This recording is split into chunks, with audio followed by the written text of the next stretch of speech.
ja kaikki valta sinulle kuuluvat ainiaan.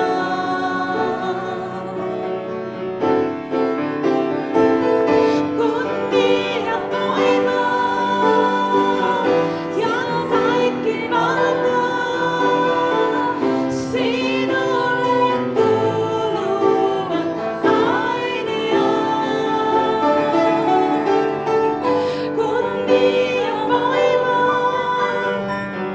ja kaikki valta sinulle kuuluvat ainiaan. Jeesus, olet armollinen, saamaan ylistyksen vallan voimaan. Korkeimmalle nousee kiitos, olet palvonnan arvoinen.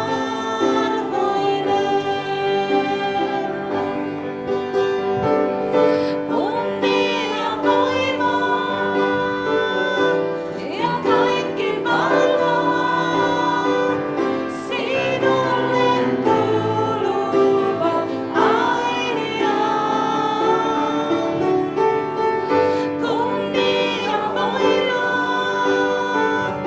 ja kaikki valta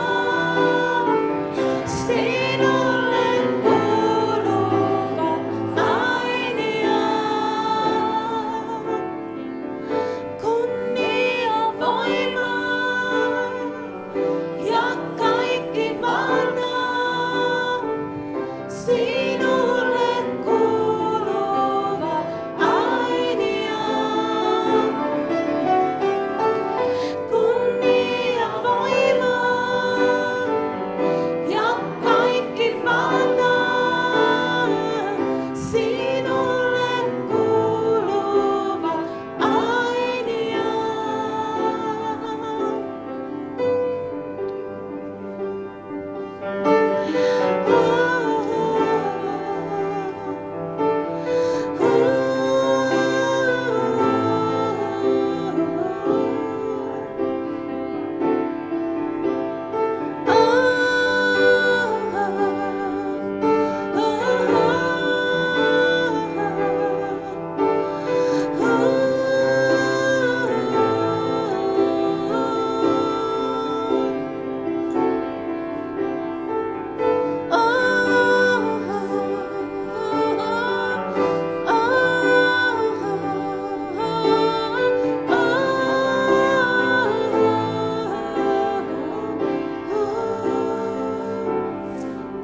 Pyhä Henki näyttää mulle sellaista ilmestystä, että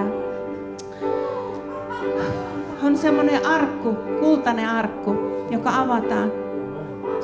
Ja sieltä alkaa valtavasti valumaan niitä aarteita.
Amen. On se vaan mahtavaa ylistää, eikö niin? Halleluja. Jeesus on hyvä. Amen. Käännypä naapurin puoleen ja sano hänelle, että Jeesus on hyvä. Ja sinä olet oikeassa paikassa oikeaan aikaan ja Jumala puhuu sinulle tänä iltana. Amen. Halleluja. Hän on pelastaja ja hän on parantaja. Hän on kaikkea hyvää, eikö niin? Amen. Sano vielä naapurille ja rohkaise häntä, että tämä on sinun iltasi. No niin. Halleluja. Tämä on sinun iltasi. Amen. Halleluja. Kiitos Jeesus. Ei ole ketään niin kuin Jeesus. Amen. Halleluja. Matteuksen evankeliumin 8. luvussa kerrotaan spitaalisesta miehestä. Luemme jakeesta 2 eteenpäin. Matteus 8 ja jakeesta 2. Halleluja. Sulla taitaa olla hauskaa. No niin, ei se mitään. Kokouksessa saa olla hauskaakin. Katso, tuli pitallinen mies, kumartui maahan hänen eteensä ja sanoi, Herra, jos tahdot, niin sinä voit minut puhdistaa. Niin hän ojensi kätensä, kosketti häntä ja sanoi, minä tahdon. Sanotaan yhdessä, minä tahdon. Minä tahdon. Amen. Halleluja. Puhdistui ja kohta hän puhdistui pitallistaan. Amen. Tämä mies oli todennäköisesti kuullut Jeesuksesta ja varmasti tiesi, että Jeesus voisi auttaa häntä. Sen ajan lääketiede ei voinut auttaa häntä.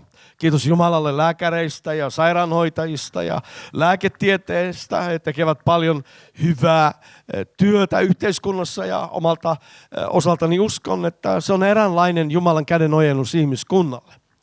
Mutta on tilanteita, missä heidän apunsa, niin vaikka he tekevät parhaansa, niin ei yksinkertaisesti riitä.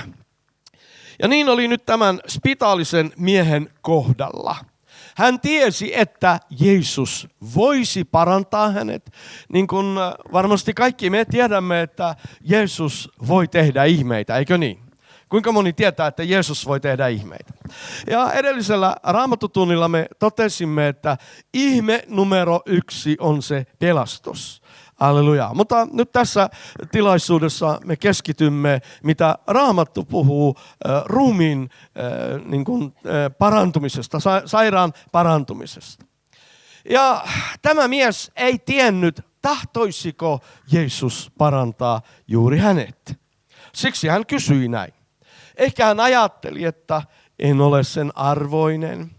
Eikä hän ajatteli, että on oikein, että minä kärsin, koska olen tehnyt sitä tai tätä syntiä, olen loukannut sitä ihmistä tai sillä tavalla. Niin ehkä hänellä oli itse syytöksiä. Mutta joka tapauksessa niin Jeesus sanoi, minä tahdon. Halleluja. Sanotaan se yhdessä. Minä tahdon. Nyt kun Raamattu sanoi, että Jeesus on sama eilen, tänään ja iankaikkisesti, eikö niin? Amen. Kyllä vai ei? Amen. Kyllä. Niin se tarkoittaa siis, että kaikkea sitä, mitä hän teki eilen, niin sitä hän tekee tänä päivänä, eikö niin? Koska hän on sama eilen, tänään ja iankaikkisesti. No niin, jos hän eilen sanoi spitaaliselle miehelle, minä tahdon, niin miksi hän tänä iltana sanoisi sinulle, että minäpä nyt en tänään tahdokkaan? Sehän olisi aivan ristiriitaista, eikö niin? Halleluja. Niin tämä on se ilta, kun sinäkin saat esittää asiasi hänelle ja hän vastaa sinulle aivan samalla tavalla kuin tuolle spitaaliselle miehelle. Minä tahdon, parannu reumastasi, parannu migreenistä, parannu munuaisvaivastasi, parannu polvivaivastasi, parannu ihottumasta, parannu kuulovaivasta ja niin edelleen ja niin edelleen. Minä tahdon. 101. Minä tahdon. Vielä. Minä tahdon. Koska hän on sama. Halleluja. Halleluja. Hänestä lähti voima, joka paransi kaikki. Amen. Ja evankeliumin ilosanoma tunnetaan siitä, että se ei ole vain sanoja. se ei ole vain kaunis teoria, vaan siinä on elävä, ihmeitä tekevä voima. Amen. Jumala on hyvä Jumala. Hän on yliluonnollinen Jumala, joka rakastaa sinua. Amen. Ja tahtoo pelastaa sinut, tahtoo parantaa sinut, tahtoo auttaa sinua elämässä eteenpäin kaikella mahdollisella tavalla, missä apua tahdot. Edelleen tässä samassa luvussa sitten sanotaan oikein ihanasti Matteus 8 ja jakeet 16 ja 17. Mutta illan tultua tuotiin hänen tykönsä monta riivattua. Hän ajoi henget ulos sanalla ja kaikki sairaat hän paransi. Sanotaan yhdessä, kaikki sairaat hän paransi. Kaikki sairaat hän paransi. Nyt minä pyytäisin sinua kuuntelemaan minua tarkasti ja pyydän, että kaikki nostavat kätensä pystyyn. Pidä vähän aikaa ylhäällä.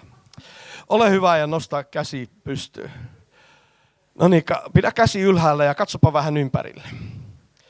Huomaatko, että kaikki ovat ymmärtäneet, mitä sana kaikki tarkoittaa? No niin, nyt saat laskea. Eli se tarkoittaa sinua ja minua. Kaikki sairaat hän paransi. Siis ei kaikkia koko niin kuin kaupungissa tai koko maassa, vaan ketkä olivat siellä läsnä niin kuin hänen tilaisuudessa, eikö niin? Amen. Alleluja. Niin nyt Jeesus on sama ja edelleenkin, niin hän parantaa kaikki sairaat. Halleluja. Vuosikymmeniä sitten, kun minä lähdin evankeliumin työhön, muistaakseni se oli 1977, Arvid Böhm-niminen pastori järjesti minulle ensimmäisen kokouskiertueen Ruotsissa, asui Ruotsissa silloin, ja ensin kävi Avestassa puhumassa ja sitten Göteborgissa ja sieltä Gislavehen. Ja Göteborgissa sitten kun lähdin Gislavehen pitämään kokousta, niin Herra sanoi, että olepa nyt tarkkana, mitä tapahtuu tämän illan tilaisuudessa, eli siellä Gislavessa. Väkeä oli suunnilleen saman verran kuin tänä iltana täällä, ehkä vähän enemmän. Ja sitten minä saarnasin sairauden parantumisesta nuoruuden innoissa. Ja ensimmäinen setä, joka tuli esille, niin oli sokea setä. Ja varmistuakseni, että hän ei todella nähnyt, niin minä annoin hengellisen laulukirjan ja siihen aikaan polvistuttiin ja kun rukoiltiin. Ja ei sillä sinänsä ole mitään merkitystä, että rukoillaanko seisten vai polvillaan, mutta silloin polvistuttiin. Annoin sen laulukirjan sedälle, että setä lukee. Ja setä sanoi, että en minä näe lukea. Ja minä rukoilen sedän puolesta ja lasken kädet päälle, niin kuin Raamattu sanoi, että ne, jotka uskovat, laskevat kätensä sairasten päälle ja ne tulevat terveeksi. Sitten mä annan uudestaan sen laulukirjan ja setä pyörittää päätä ja sanoo, että en minä mitään näe. Ja Piru sanoi tietenkin, että anna jo periksi, että ei se parane. Mutta minä lasken uudestaan käteni hänen päälle ja rukoilen sedän puolesta ja annan taas laulukirja hänelle ja sitten setä huutaa oikein kovalla äänellä, älä nyt säikähdä minun ääntä. Ei voi olla totta. Näin hän huusi ja minä ajattelin, että mikä nyt ei ole totta. Ja hän sanoi, että minä näen. Halleluja. Setä alkoi nähdä. Joo. Sitten siellä oli toinen mies, jolla oli nämä välilevyt niin kuin mennyt pois sijoiltaan ja Herra paransi hänet ja hän meni sinne esille ja nosti semmoista isoa tammista pöytää ja testasi, että Herra on parantanut. Oli 17-vuotias tyttö, jonka toinen korva oli kuuro ja Herra avasi sen. Ja sitten puhujalavalta katsottuna vasemmalla puolella istui nainen, joka oli 7 vuotta aikaisemmin sairas, ollut vaikeassa autokolarissa. Ja hän joutui monena päivänä viikossa käymään sairasvoimistelijan luona ja ei pystynyt päätä kääntämään niin kuin mihinkään suuntaan. Oli niska jäykistetty ja ei pystynyt menemään polvilleen, kun ei pystynyt niin kuin polvistumaan eikä koukistamaan selkäänsä. Ja ne pyysi, että mä menisin ja rukoilisin sen sisaren puolesta siellä penkissä. Ja minä menen ja lasken kädet hänen päälle ja en kerki oikein rukoilla. Ja tunnen vaan, että tulee semmoinen joku kuuma juttu hänen päälle ja en minä ymmärtänyt, mitä se oli. Eikä mun tarvitse kaikkea ymmärtääkään, mitä Jumala tekee. Niin helpoin tässä työssä muuten on nämä ihmeet, kun mun ei tarvitse tehdä niitä, vaan Herra tekee ne. niin se sisar parantui ihan silmäräpäyksessä ja koska aikaisemmin kukaan ei ole villisti juoksut mun kokouksissa, no en mä ollut paljon niitä pitänytkään, niin ympäri, niin se lähti juoksemaan saliin ympäri ja testaamaan, että hei mä oon parantunut, halleluja. Ja en muista enää kaikkia, mutta sen muistan, että kaikki parantui. Sitten mä vielä kysyin, että onko vielä joku, joka sairastaa, eikä ollut yhtään kättä. No sitten mä ajelin kotiin ja Jönköpingissä moottoritien kohdalla Pyhä Henki koputti mun olkapäälle ja sanoi, että huomasitko mitä tapahtui. Ja mä sanoin, että en mä oikein mitään huomannut. Enkä mä oikeasti huomannutkaan, että mitä mun olisi pitänyt huomata, vaikka Herra sanoi, että oot tarkkana mitä tapahtui. Sitten hän sanoi, että no etkö huomannut, että kaikki sairaat parantui. Mä sanoin, että joo, mutta eikö se ole normaalia? Niinhän se pitää ollakin, niinhän se on kirjoitettu. Niin hän sanoi, että joo, niin on kirjoitettu ja niin pitäisi olla, mutta valitettavasti niin ei aina ole. Mutta mitä lähemmäksi palvelustehtäväsi tulee loppua, niin sitä enemmän saat nähdä sairauden parantuvan. Halleluja. Ja aina silloin tällöin niin on saanut nähdä, miten sadat ihmiset on parantuneet silmäräpäyksessä. Yhdessä ainoassa tilaisuudessa. Aimo on ollut joskus mukana niissä ja välillä oikein tungosta lavalle, kun ihmiset haluaa tulla todistamaan, että hei mä oon parantunut. Jeesus on parantanut. Minä en pelasta ketään enkä pysty parantamaan ketään, mutta Jeesus tekee sen. Käännypä naapurin puolelle ja sanon, että Jeesus tekee sen sulle tänä iltana. Halleluja. Jeesus tekee sen sulle tänä iltana. Tänä iltana Jeesus ei vain voi, vaan hän sanoo sinulle, minä tahdon. Halleluja. Amen. Kauan sitten mä itse sairastuin vakavasti reumaan. Ja mulla oli niitä semmoisia isoja patteja niin kuin käsissä ja jaloissa ja jäsenet vääntyi ja jouduin kulkemaan kainalosauvoilla. Ja Heinolan reumasairaalassa lääkärit sanoivat, että me ei voida sua parantaa, me voidaan sua leikata ja sua pitääkin leikata ja me voidaan antaa sulle vahvaa lääkettä ja mä sainkin, mutta me ei voida sua parantaa, että varaudu siihen, että sinä tulet istumaan pyörätuolissa loppuelämän. Ja kun mä kattelin siellä polilla niitä toisia reumasairaita, jotka oli oikein niin kuin jäsenet mennyt eri suuntiin, niin Piru tietysti ilkkui mulle ja sanoi, että katon nyt näitä, tällaiseksi mä teen sut. Ja sitten hän sanoi, että jos Jumala vähän välittäisi sinusta, ja jos olisit jotenkin tärkeä Jumalalle, niin naps vaan ja Jumala voisi parantaa sinut. Ja mä sanoin, että no ei se on totta, mutta ei se välttämättä niin kuin tapahdu sillä tavalla. Mä sanoin, että on hiljaa ja mä haluan jutella sun kanssa, että mene matkoihin, että saat nähdä, että mä haen täältä vielä monta muuta pois. Ja mä itsekin parannan. Ja mä menin kotiin ja mä otin mun raamatun ja niin kuin Raamattu sanoi, että sana on siemen. Sanotaan se yhdessä. Sana on siemen. Ja siemen tuottaa aina lajinsa mukaan, eikö niin? Jos kylvät perunaa tai istutat perunaa, niin et sä siitä porkkanoita saa. Vaan sä saat niin kuin perunaa.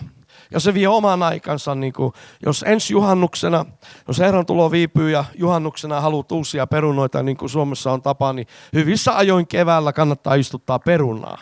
Nimenomaan perunaa. Eikö niin? Ja jos sä sitten haluat vehnää, niin maanviljelijä tietää, että se kylvää vehnää. Ja jos haluaa ruista, niin kylvää ruista ja sillä tavalla. Ja nyt Raamattu opettaa, että sydän on niin kuin ihmisen maaperä puutarha. Ja sana on siemen. Ja kun me kylvetään Jumalan sanan siementä meidän sydämeen, niin ennemmin tai myöhemmin se tuottaa lajinsa mukaan. Mutta jos puhut ei oota ja puhut epäuskoa, niin se tuottaa myöskin sitä rikkaruohoa. Ja se rikkaruoho on siinä mielessä vaarallista, että sillä on niin kuin taipumus tukahduttaa se hyvä siemen. Amen. Niin minä aloin puhua itselleni, niin kuin mitä Jumalan sana sanoo. Hänen haavainsa kautta minä olen parannettu. Ja sitten Markuksen evankeliumissa Jeesus sanoi, että kun te rukoilette ja anotte, uskokaa saaneenne, sanotaan yhdessä saaneenne, niin se on teille tuleva. Hallelujaa. Ja 1 keskiviikkopäivä, 1:05 iltapäivällä minä valitsin. Sanotaan yhdessä valitsin. Minä valitsin. Ei mulla ollut mitään tunteita muuta kuin kauhea kipu vaan joka paikassa. Minä valitsin, että minä valitsen uskoa, että se on totta, mitä on kirjoitettu. Että hänen haavainsa kautta minä olen, ei tulen, vaan olen parannettu. Ymmärrätkö? Jeesus sanoi, että uskokaa saaneenne. Eli saaneenne jo. Miten me voidaan uskoa saaneemme, jos ei se näy? No sä voit uskoa sen sillä tavalla, että sä oot saanut sen näkymättömässä maailmassa. Eikö niin? Koska näkymättömät on enemmän todellisia Raamatun mukaan kuin nämä näkyväiset. Ja Raamattu sanoo, että me kutsumme olemattomat ikään kuin ne olisi. Ei ikään kuin tulisi, vaan ikään kuin ne olisi. Voi olla vaikea käsittää tätä, mutta näin siellä lukee. Niin silloin keskiviikkona 1:05 mä valitsin, että mäpä uskon, että Jeesus on parantanut mun reuman. Ja mä lakkasin niin kuin pyytämään sitä esirukouksia ja aloin kiittämään, että kiitos Jeesus, että mä oon parannettu. Ja kavereita tuli kylään sitten ja ne tietenkin sääli mua ja sanoi, että kyllä me säälitään sua, että perheellinen mies ja vielä evankelista ja oot parantumiskokouksia pitänyt ja sairaat on parantunut ja nyt sä itse kuljet kainalosauvoilla ja kohta sä istut pyörätuolissa, että miten tää on mahdollista.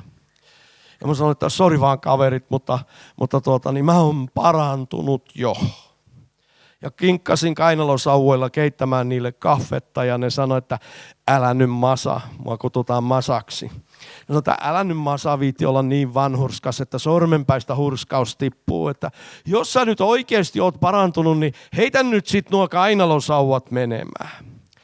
Mutta mä sanoin, että ei se nyt tällä kertaa toimi sillä tavalla, vaan Jeesus sanoi, että uskokaa saaneenne. Ja silloin keskiviikkona 1:05 mä uskoin saaneeni. Ja sitten Jeesus sanoi, ja sitten se on tuleva. Ne kysyi, että milloin se on tuleva. Mä sanoin, että en mä tiedä. Ehkä 5 minuutin päästä, ehkä illalla, ehkä huomisaamuna, ehkä ensi viikolla. Sitä ei lue missään, mutta se lukee, että se on tuleva. Niin kyllä se varmasti tulee. Halleluja. Ja koko ajan vaan meni vaan huonommaksi ja huonommaksi. Ja jos täällä on joku, joka sairastaa reumaa tai sulla on sukulainen tai ystävä reumasairas, niin sä tiedät, miten hirvittävä tauti se on, niin kuin miten kipua siinä voi niin kuin ihmiskeho tuntea. Ja mä vaan kiitin Jumalaa ja kaikki näytti, että menee päinvastoin. Usko ei kiellä niin kuin faktoja tai tätä todellisuutta, mutta usko auttaa niin kuin menemään kaiken sen läpi siihen, mitä on kirjoitettu. Ja mä vaan kiitin, että kiitos Herra, että sun verihaavojen kautta mä oon parannettu.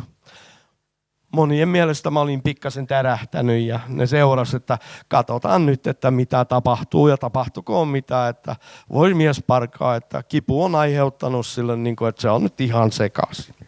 Yhtenä yönä, enhän muista mikä kelloaika oli, mutta yöllä niin mun vuoteen yläpuolelle tuli pyöreä Jumalan kirkkaus. Ja sen kirkkauden keskellä oli semmoinen ison kenkälaatikon kokoinen laatikko, paketti, lahjapaperiin kääritty ja vielä kaunis rusetti siinä päällä. Ja mä ajattelin, että mikä juttu tää on. Sitten mä kuulin Jumalan äänen. Ihminen voi kuulla Jumalan äänen. Sanoppa naapurille, että voit kuulla Jumalan äänen. Jumala puhuu sanassaan, mutta Jumala puhuu myöskin meidän sydämeen, meidän henkeemme. Ja me voimme oppia kuulemaan Jumalan äänen. Ja minä kuulin Jumalan äänen ja hän kutsui minua nimellä ja sanoi, että Matti, aamulla kun aurinko nousee, niin tämä paketti, mitä sinä katselet, on minun lahjani sinulle. Minä olen Herra, sinun parantajasi, et enää koskaan tarvitse noita kainalosauvoja. Mä nukahdin. Sitten aamu tuli. Aurinko nousi ja mä nousin istumaan vuoteen laidalle. Ensimmäinen ajatus oli, että mitä mä teen. Ja mä ajattelin, että no mä kokeilen. Mä otan noi kainalosauvat ja mä kokeilen varovasti, että pystynkö mä kävelemään. Onneksi mulla oli sen verran tietoa, että Jaakob kirjoittaa ja sanoo näin, että se joka epäilee on meren aallon kaltainen. Älköön sellainen masa luulko Jumalalta mitään saavansa. Tämä ei ole minun tuomioni, tämä ei ole minun sanani, vaan Raamatussa lukee näin, Jaakobin kirjeessä. Kuka tietää, että siellä lukee näin? Okei, mun ei tarvitse etsiä sitä. Joka epäilee. Älköön sellainen ihminen luulko Jumalalta mitään saavansa. Nyt mä olin siinä tilanteessa, että mun piti valita, epäilenkö vai uskonko, eikö niin? Otanko kainalosauvat vai uskonko siihen, mitä Jumala sanoi, että et enää koskaan tarvitse niitä. Ja mä ajattelin, että mäpä valitsen tehdä sen, mitä Jumala sanoi, kävi miten kävi. Ja voin sanoa Jumalan edessä ja sinun edessä tänä iltana, että kun mä läksin siitä kävelemään, niin se oli niin kuin mä olisin satojen terävien naulojen päälle astunut jokaisella askeleella. Aivan käsittämätön kipu. Ja sitten kun mä pääsin makuuhuoneen ovelle, niin pää meni pimeäksi, vintti meni pimeäksi ja mä ajattelin, että se on menoa nyt. Silloin silmäräpäyksessä Jumala otti kaiken kivun pois. Halleluja! Wow! Enkä mä ole koskaan tarvinnut niitä kainalosauvoja, enkä tarvii. Kiitos Jumalalle. Usko sinäkin saaneesi ja se on sinulle tuleva. Halleluja! Se on sinulle tuleva. Sinä voit tänä iltana vastaanottaa ruumiin terveyden niin kuin tuo spitaalinen mies tai minä. Valita uskoa, valita alkaa kiittämään. Kiitos Herra, on kirjoitettu sinun haavojesi kautta, minä olen parannettu. Amen. Muistatko 10 spitaalista, jotka tulivat Jeesuksen luokse? Kuka muistaa? No niin. Niin joltakin puuttuu ehkä puolikas nenää. Mä en tiedä, onko kukaan nähnyt spitaalisia, mutta mä oon nähnyt ja rukoillut niiden puolesta. Okei.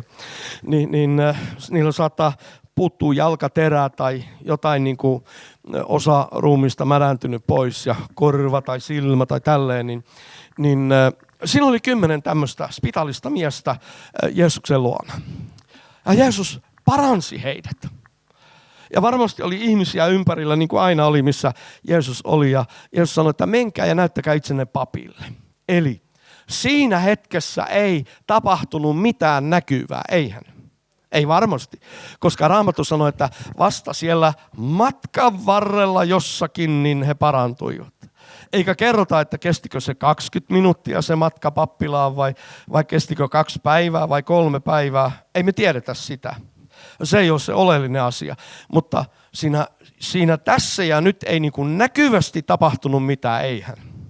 Niin jos siinä oli näitä kriitikkoja, jotka aina epäilee, niin niillä olisi ollut kaikki syy sanoa, että voi noita hölmöjä, että ne uskoo nasaretilaista saarnaajaa, että ne on parannettu ja eikö ne nyt näe, että nenästä puolikas puuttuu vieläkin? Eikö ne nyt näe, että mitään ei tapahtunut? Mutta ei ymmärtänyt, miten nämä asiat toimii, miten hengelliset lait toimivat, lainalaisuudet. Raamattu sanoi, että siellä matkan varrella ne parantuu. Halleluja. Niin tällä mä yritän sanoa sitä sulle, että jos sun parantuminen ei manifestoidu näkyvässä maailmassa tässä ja nyt, niin älä siitä tee sellaista johtopäätöstä, että Jeesus ei parantanut sinua. Joo. Matkan varrella tapahtui, niin kuin mullekin. No sitten on eri asia nämä niin sanotut ihmeet, mitkä tapahtuu vaikkapa armolahjojen kautta, että parantuminen tapahtuu ilman mitään uskoa, niin silmäräpäyksessä. Halleluja.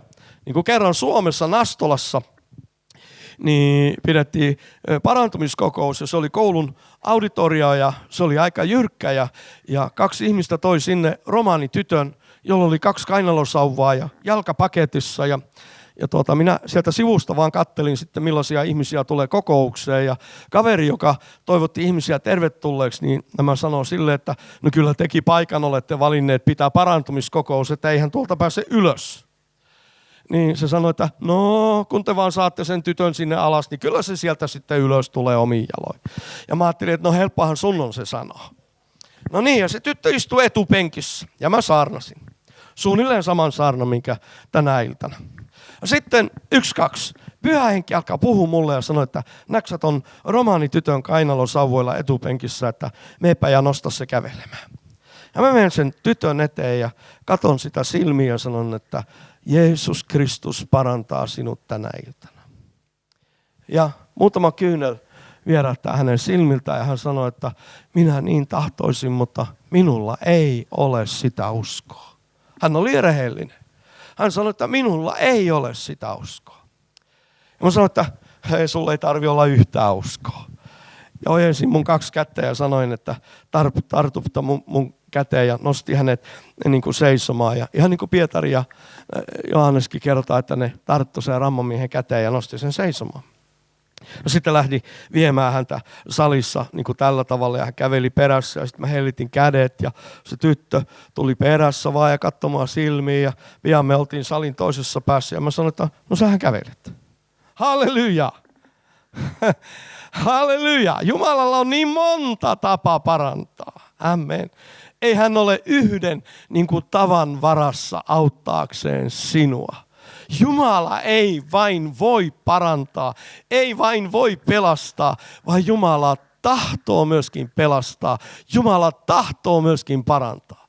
Vaikka sulla olisi 10 syöpää, vaikka sulla olisi aivosyöpä tai luusyöpä tai mitä tahansa, vaikka lääkärit olisi sanonut, että sulla on enää 3 päivää aikaa elää, niin Jumala voi ja tahtoo parantaa sut. Ei sun tarvitse kuolla sairauteen.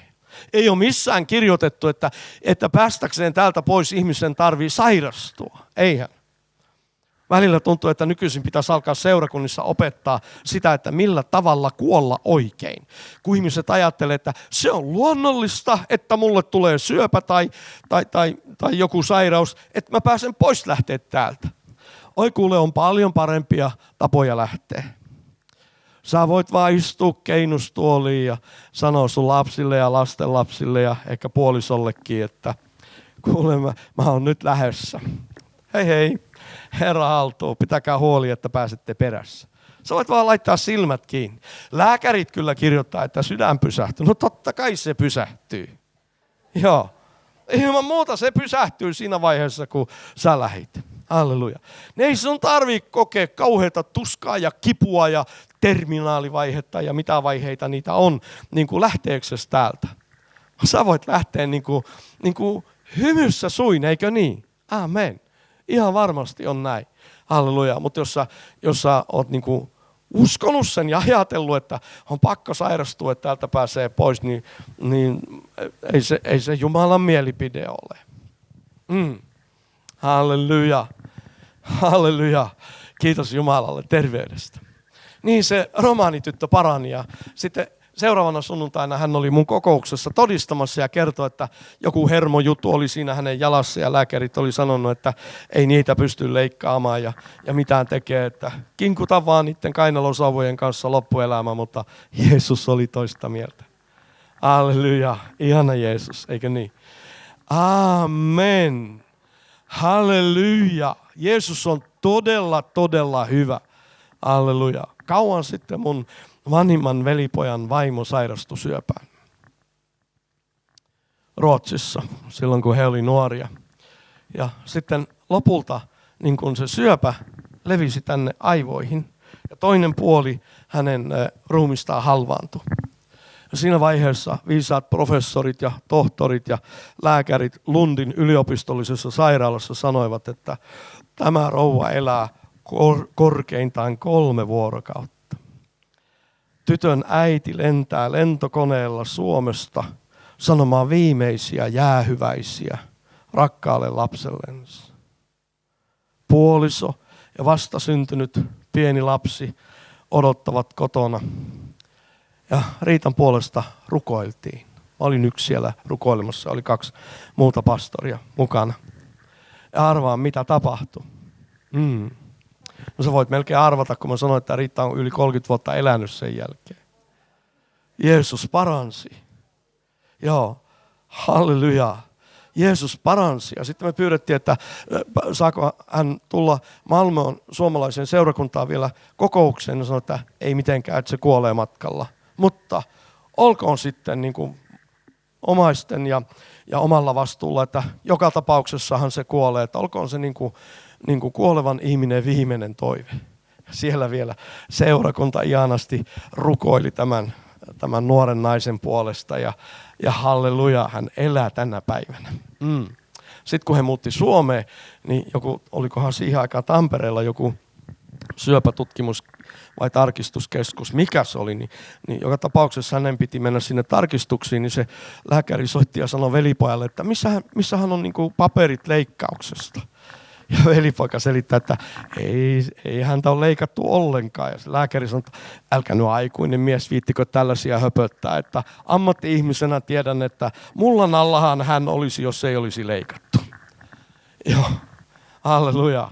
Mutta Jeesus elää ja hän myöskin elää. Halleluja. Ja sinä elät ja minä elän. Halleluja. Mussolini on kuollut. Muhammed on kuollut.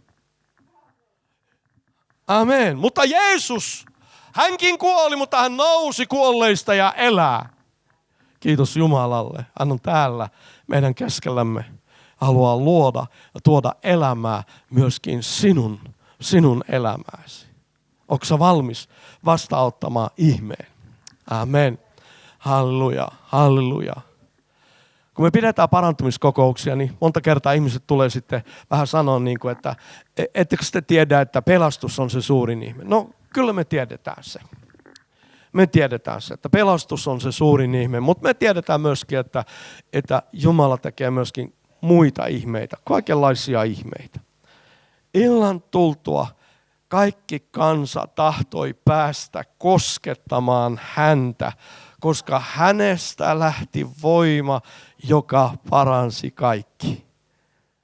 Jos hän on sama tänä päivänä, niin sama voima lähtee tänäkin iltana, eikä niin? Muuten Raamattu valehtelee. Ja mä en ainakaan usko, enkä opeta niin, että Raamattu valehtelisi. Vaan Raamattu on totuus. Jeesus on totuus. Halleluja. Ja me voidaan nämä lupaukset ja totuudet niin ottaa vastaan uskossa. Ei tarvitse muuta kuin sanoa, minä tahdon. Halleluja. Halleluja. Kiitos Jeesus. Ihana Jeesus, eikö niin? Halleluja. Ihana Jeesus. Wow. Halleluja. Hän tekee kaikenlaisia ihmeitä. Kauan sitten 80-luvulla Papua Uudella Ginealla yksi nuori nainen sai vauvan. Se oli tyttövauva. Ja mies ei ollut uskossa ja siinä heimossa ja kulttuurissa niin se oli suuri häpeä miehelle. Ja tämä mies vaati, niin kuin, että sun pitää antaa se vauva pois tai hän ottaa eron susta. No eihän kukaan äiti halua vauvasta vapaaehtoisesti luopua ja luonnoton niin kuin pyyntö, mutta mies ei ollut uskossa ja hän vaati tätä. Ja lopputulos oli sitten se, että kun tämän äidin sisko ei ollut saanut tai ei saanut lapsia, niin tämä vastasyntynyt vauva annettiin sitten tälle äidin siskolle hoitoon. Ja kun olimme sitten sitä vauvaa luovuttamassa siellä, minäkin olin siinä mukana ja sitten lähetyssaarnaajan vaimo sanoi näin, että mitenköhän sitä vauvaa nyt sitten ruokitaan, kun ei ne oikein osannut tuttipulloja ja semmoisia käyttää niin kuin hygienisesti. Ja rukoili huokauksen Jumalan puoleen, että Herra, sä voit tämänkin asian hoitaa. Ja kun me mentiin sinne Viidakkokylään sitten viikon parin päästä, niin minä en ollut tilannetta itse todistamassa, mutta toiset olivat ja sanovat, että ihme juttu, että tämä nainen, joka ei ole synnyttänyt, joka adoptoi tämän pienen vauvan, niin se imettää ja rinnasta tulee maitoa. Jos sä oot sairaanhoitaja, niin sä tiedät, että on täysin mahdotonta lääketieteellisesti. Eikö? Joo, mutta Jumalan kanssa kaikki on mahdollista. Wow, ihana ihme. Ajattele, Jumala pelasti sen pienen vauvan elämän niin, että maitoa alkoi tulla yliluonnollisella tavalla. Voi miten hyvä Jumala. Halleluja. Ihana Jeesus. Halleluja. Tämä on sinun ilta. Nyt on sulla etuoikeus, et ole liian vanha, et ole liian nuori. Ja älä ajattele niin, että jotkut on sitä mieltä, että ne sairastaa, että Jumala opettaa niille jotain. Mutta mietitäänpä tätä asiaa vähän, niin Raamatussa ei lue niin missään. Ja on totta kyllä, että kuka tahansa meistä sairastaa, niin kyllähän me siitä opitaan jotain, eikö niin? opitaan ymmärtämään muita sairaita. Mutta sitten, jos me ajatellaan näin, niin sitten me voitaisiin ajatella myöskin näin, että mepä lähdetään Aimon kanssa tänä iltana ryyppäämään päät täyteen, tehdään vähän syntiä, että me opitaan ymmärtämään muita syntisiä. Ne olisi niin kuin järjetöntä vaihtaa, että me nyt tehdään syntiä tai yleensä jotain Jumalan tahdon vastaista vain oppiaksemme jotain. Raamattu sanoo, että sana on meidän kasvattaja. Halleluja. Ja sekin on vähän vaikeaa, että jos joku on sitä mieltä, että on Jumalan tahto, että sä sairastat, niin mun on kyllä vaikea rukoilla, että sä pääsisit pois Jumalan tahdosta. Joo, eikö niin? Sehän on se olisi paha tilanne mulle alkaa pyytää, että sä joudut pois Jumalan tahdosta, jos sä oot itse sitä mieltä, että Jumala tahtoo sun sairastava vielä. Sitten sun pitää käydä se korkeakoulun loppuun asti. mutta sä ymmärrät, että ei se ole Jumalan tahto, että kukaan meistä sairastaa, vaan Jeesus vei meidän synnit ja sairaudet ristille. Me vaan tämän ajan seurakunta on ajauduttu vähän liian kauaksi Kristuksesta ja hänen rististään. Halleluja. Veressä on voima vielä tänä päivänä. Halleluja. Amen. Hän vei ristille sinun syntisi ja sairautesi. Hän on noussut ylös ja elää tänä päivänä, rakastaa sinua ja sanoo sinulle, minä tahdon pelastu, minä tahdon parannu, minä tahdon saa syntisi anteeksi. Halleluja. Jumalalla on vastaus sinulle. Ja se vastaus on tänä iltana. Sopiiko tämä sinulle? Amen. Halleluja. Halleluja. Kiitos Jeesus. Kiitos Jeesus. Kiitos Jeesus. Raamattu lupaa, että ihmeet ja merkit seuraa niitä, jotka uskovat. Raamattu myöskin sanoo, että Jumala, oma työ on Jumalan. Jumala vahvistaa hänen sanansa sitä seuraavilla ihmeillä ja merkeillä. Ja kerta toisensa jälkeen me vaan näemme sen, miten Jumala pelastaa ja Jumala parantaa. Ei riittäisi niin kuin yöaika kertoa kaikkia niitä ihmeitä, mitä eri puolilla maailmaa ja Suomessakin olemme nähneet, mitä ihmeellisiä asioita Jumala tekee. Se on minusta hyvin suuri ihme, niin kuin edellisellä tunnilla kerroin, että joskus kun tulee ihan kuuroja ihmisiä meidän tilaisuuksiin ja sitten me rukoilemme sairauden puolesta, niin vaikka ne ei kuule mitään, niin boks vaan korva alkaa niin kuin kuulemaan. Halleluja. Viime kesänä oltiin Ugandassa, Aimo oli mukana siellä. Siellä oli yksi ihana vanhus, sokea, joka sai näkönsä, vanha naisihminen. Ja sitten kun hän tuli lavalle, niin kuin monet muutkin, todistamaan, mitä on tapahtunut Jumalan kunniaksi, niin kun mä yritän testata, että kuinka monta sormea, että näkeekö täti. Niin täti vaan, että ei, että se on pikkujuttu, että se on jo hoidettu, että mä näen, että tämä olkapää on vielä kipeä, että pitää rukoilla olkapään puolesta. Ja vaikka me koitetaan niin kuin testata, että kuinka monta sormea, niin ei kun rukoile nyt tämän olkapään puolesta. No niin, kyllähän se olkapääkin sitten parantui. Halleluja. Pakistanissa oli pieni 12-vuotias tyttö, joka ei ollut koskaan eläessään puhunut, mykkä. Ajattelepa. Äiti-ihmiset varmaan ymmärtää tämän asian, että kun sä saat vauvan, jos ei se vauva parkase, niin sulla tulee hätä, että hetkinen, elääkö se? Samoin isätkin, jos on synnytyksessä mukana. Mikä on vikana, että vauvasta ei lähde ääntä. Yleensä sieltä lähtee, että eikö niin? Joo. Ajattele äidin tuskaa omasta lapsesta, joka ei päästä pihahdustakaan. Ja lopulta on pakko todeta, että mykkä se on. Vuosia menee. Miten usein äiti ja isä on toivonut, että hän sanoisi, rakas, äiti, isä, mutta tyttö on mykkä. Kun se tuli siihen tilaisuuteen ja siinä tämä mykkätyttö alkoi puhumaan ja kädet kävi ja sanoja tuli, mutta mitään selvää ei sanoista saanut, koska ei hän osannut muodostaa sanoja vielä. Joo, hän saa mykät puhumaan, kuurot kuulemaan, Hän saa sokeat näkemään. Hänelle on pikkujuttu parantaa sun syöpä. Pikkujuttu saada sun polvet niin kuin kuntoon. Amen. Halleluja. Pikkujuttuja Jumalalle. Ehkä suuria meille, mutta pikkujuttuja Jumalalle. Ja me ollaan tulossa sellaisen aikaan, että ihmiset alkaa myöskin saamaan jäseniä. Joo, kuulit ihan oikein.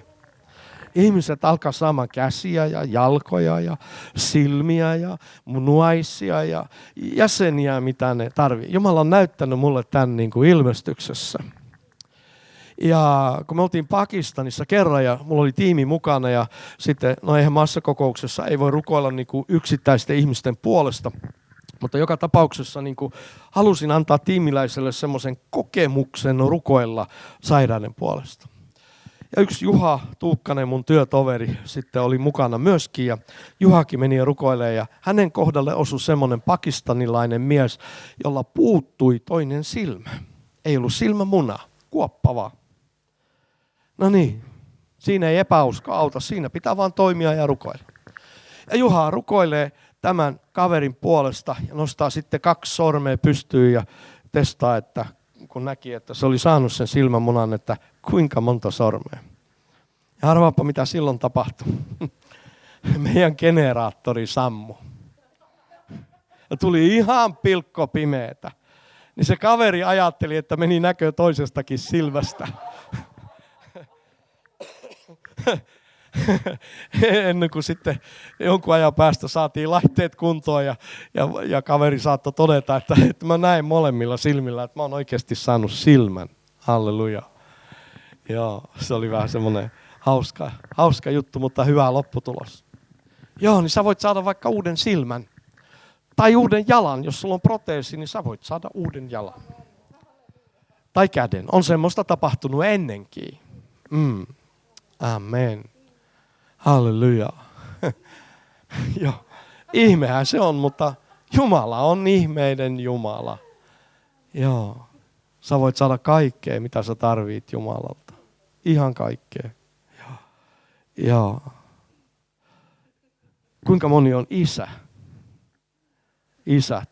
Okei. Minä olen myöskin isä. Okei. Jokainen meistä isistä, niin eikö ole niin, että mehän halutaan antaa meidän lapsille parasta, mitä me pystytään antaa. Eikö niin? Kaikki se hyvä ja mitä hyvää vaan me voidaan tehdä, niin me halutaan tehdä se. Se on normaalia. Kuinka paljon enemmän taivaallinen isä haluaa antaa sulle. Sä oot isän lapsi. Sä oot rakas Jumalalle. Jumalalla ei ole susta varakopioa.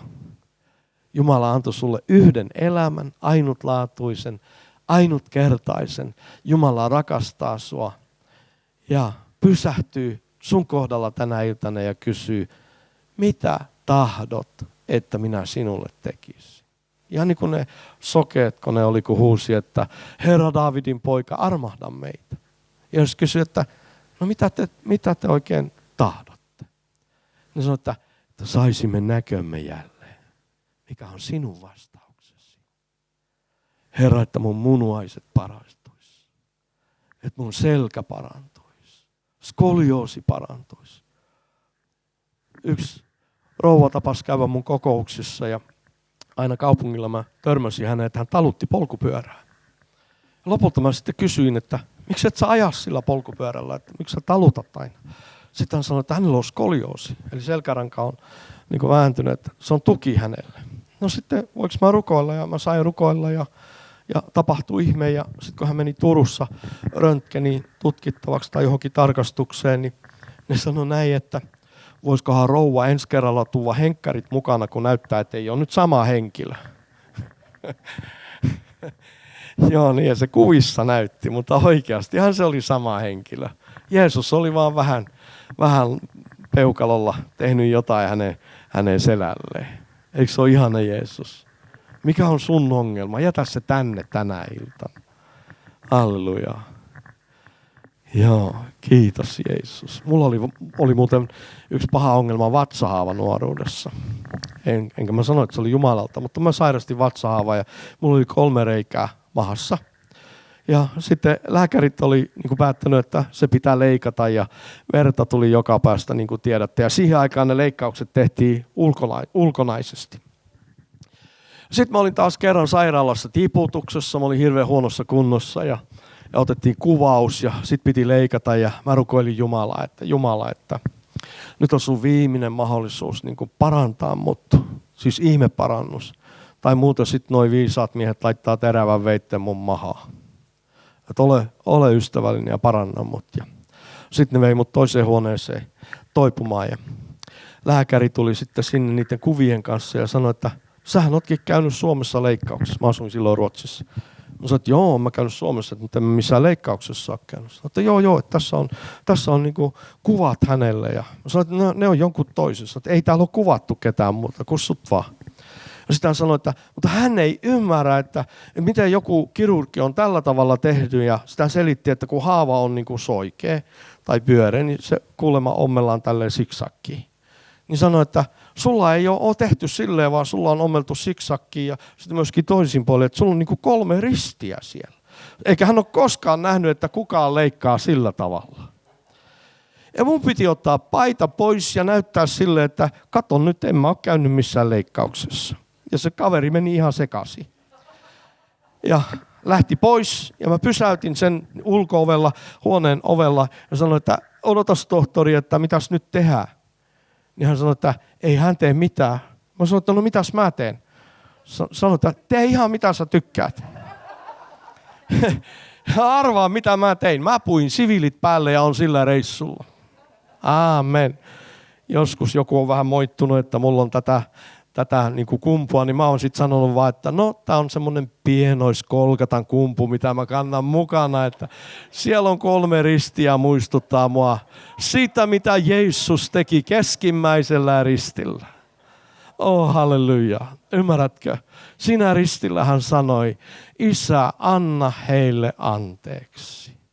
Myöskin siinä kertomuksessa, missä Jeesus sanoi, että kun te rukoilette, uskokaa saaneen, niin se on teille tuleva. Niin samassa yhteydessä hän sanoi, että jos sulla on jotakin vastaan, niin anna anteeksi. Käännypä naapurin puoleen ja sano hänelle, että voitko sinä antaa anteeksi? Kysy häneltä. Voitko sinä antaa anteeksi? Jos sulla on jotain toista ihmistä vastaan, voitko antaa anteeksi? Ymmärrätkö? Se anteeksi antamattomuus voi olla sellainen este, että Jumalan voima ei pääse ilmestymään sinun omassa elämässä. Siksi vaikka se on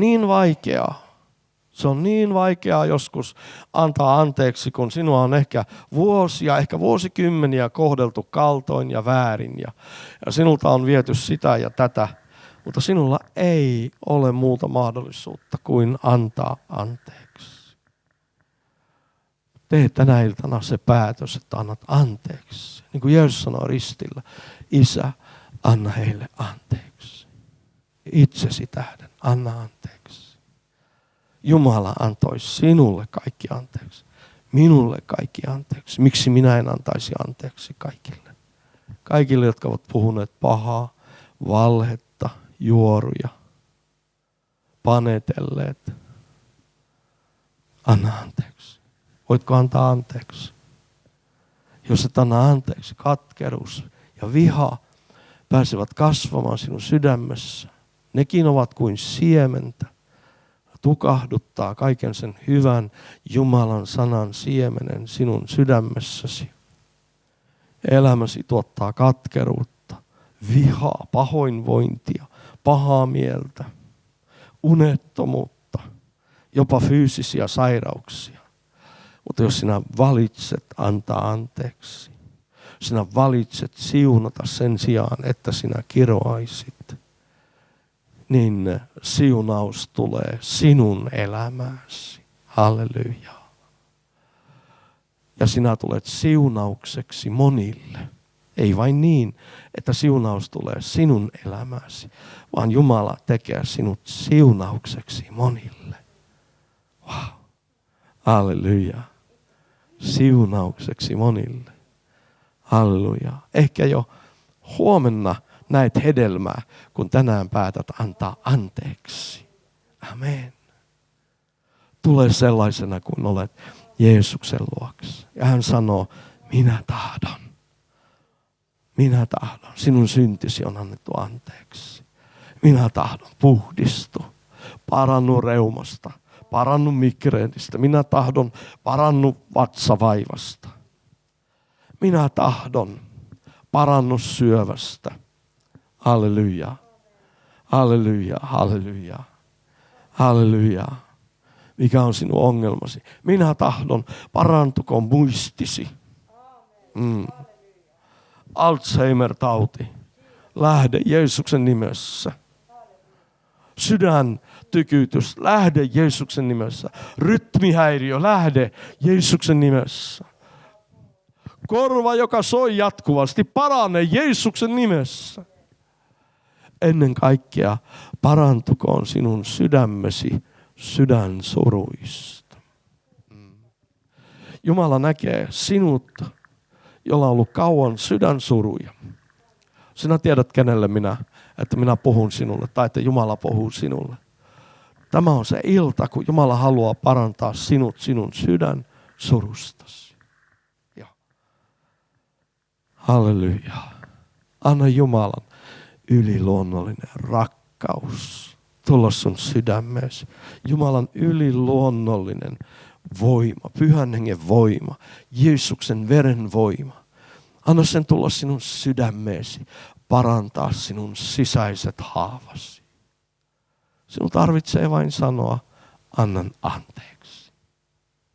2 sanaa, annan anteeksi. Ja parantuminen alkaa sinun sisällä tänä iltana. Halleluja. Ja niiden 2 sanan jälkeen, kun sinun haavasi paranevat umpeen, niin sinun elämäsi muuttuu.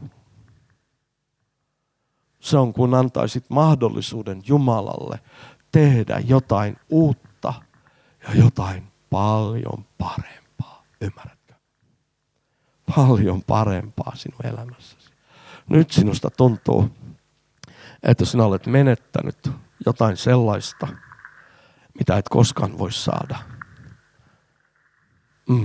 Mutta minulla on sinulle sanoma Jumalan valtaistuimelta. Sinä voit saada jotain paljon enemmän. Paljon enemmän. Jotain, joka tekee sinusta kuin unta näkevän. Valinta on kuitenkin sinun. Valinta on sinun. Ne 2 sanaa ovat sinun. Annan anteeksi. Sanotaanko yhdessä annan anteeksi? Annan anteeksi. Laita sun käsi sydämelle ja sano se oikein niin kuin, että tarkoitat sitä. Annan anteeksi. Halleluja. Halleluja. Tulkoon vapaus sinun elämääsi. Halleluja. Miten ihana elämä on, kun ei tarvi aamulla herätä katkerana ja ahdistuneena ja pahalla mielellä. Vaan voit herätä onnellisena uuteen armon aamuun, jos Jumala huomisen antaa. Iloita, että jotain parempaa, jotain hyvää Jumala tekee tänään ja tästä eteenpäin. Eikö niin? Amen. Meillä on aina vaan se oma pieni osuus. Ja kun me tehdään se oma pieni osuus, Jumala tekee ne valtavat ihmeet sitten, mitä me tarvitaan. Joo. Käännypä naapurin puolelle ja sano hänelle, että sinä et ole poikkeus.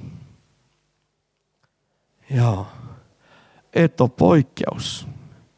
Joskus ihmiset sanoo näin, että no joo, mä oon 10 vuotta yrittänyt tätä, että mä oon poikkeus. No sä oot poikkeus niin kauan, kun sä joojottelet. Ymmärrä jo vihdoin, että sä et ole poikkeus. Sä oot Jumalan rakas. Älä puhu omalla suulla kirousta omaa elämääsi. Älä puhu, ei minusta ole, ei minusta tule, en minä kuitenkaan paranna. Miksi sä kiroat itseäsi?